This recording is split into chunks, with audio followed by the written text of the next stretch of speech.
Alonzo with a special report from BTV News, where we report for the students by the students.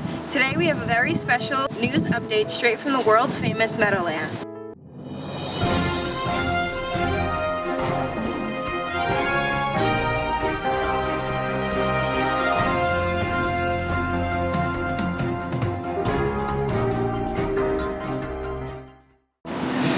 Pulitzer Prize-winning biologist Edward O. Wilson has stated, "Every species is a masterpiece exquisitely adapted to the particular environment in which it has survived.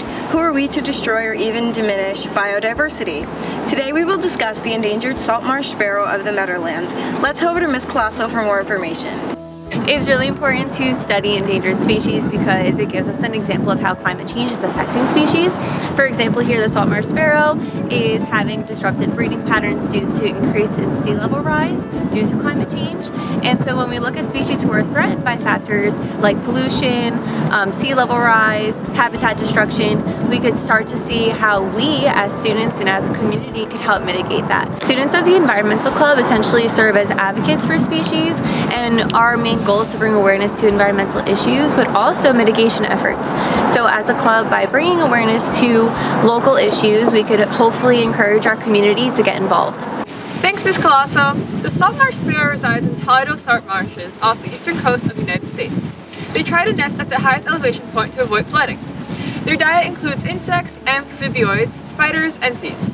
Hey Carolina, I really didn't know that the sparrows are on the endangered species list due to sea level rise and loss of habitat. Me neither. Is there any way we can prevent this from happening? Yes, in fact there is. We can prevent this by preparing for larger storms, reducing long-term vulnerability to sea level, and as well as enhancing salt marsh habitats. Wow, that's great. I think we should definitely begin to restore the salt marsh habitats. The salt marsh sparrow is one of the few species of birds that is endemic to the Atlantic coast of the United States. It's only found here, nowhere else in the world. It's very special to us because it has this really specialized breeding cycle where it has to breed within 2 weeks before a flood tide comes and washes out the nest potentially, which is a really unique adaptation that's very rare in the avian world.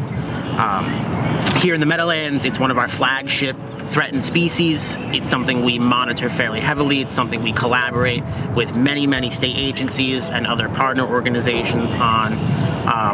And it's something that we are striving to understand and protect because of the threats from sea level rise.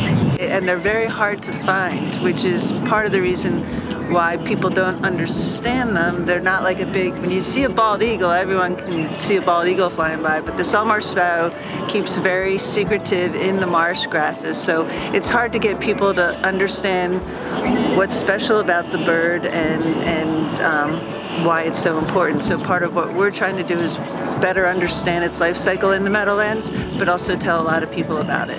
We had been curious about how many salt marsh sparrow were still in the Meadowlands, and we were trying to track it just through observation, and we had thought that we had lost all of the species here, so we were really concerned. But then Mike came along and found a new way to track salt marsh sparrow. I use what's called an acoustic recording unit, ARU, I'll call it, and basically you leave it out in habitat that you suspect might have salt marsh sparrow or any bird species or vocal species you want to detect. You leave it out for as long as you'd like to. For us, it's the entire summer season. You then bring those audio data back to the office and you process them and you analyze them using auto identification software and what's called pattern matching analyses, where we search for the unique vocalizations of salt marsh sparrow. They haven't really adapted to the threats from sea level rise, and that's really the main driver of their declines, and that's why they were recently listed as threatened in the state of New Jersey. Our focus is on trying to restore the high marsh habitats all throughout the Meadowlands and throughout the state of New Jersey. But in areas like the Meadowlands, which are very urban and are surrounded by development, we don't have a lot of marsh migration possibilities, so that's where we look to, one, conserve our areas, but more importantly, start to restore our areas. And so what we do, a lot of our wetlands, high marsh wetlands have been impaired because of different human practices like building highways alongside the wetlands, so they have trouble keeping up with sea level rise. So our restoration actions are focused on helping them become more resilient to climate change and sea level rise, so helping them build their marshes up as the water rises. We are the future and we need to help make change now.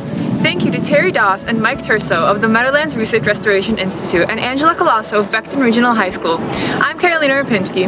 And I'm Caitlin Manzo with BTV News, where we cover news for the students by the students.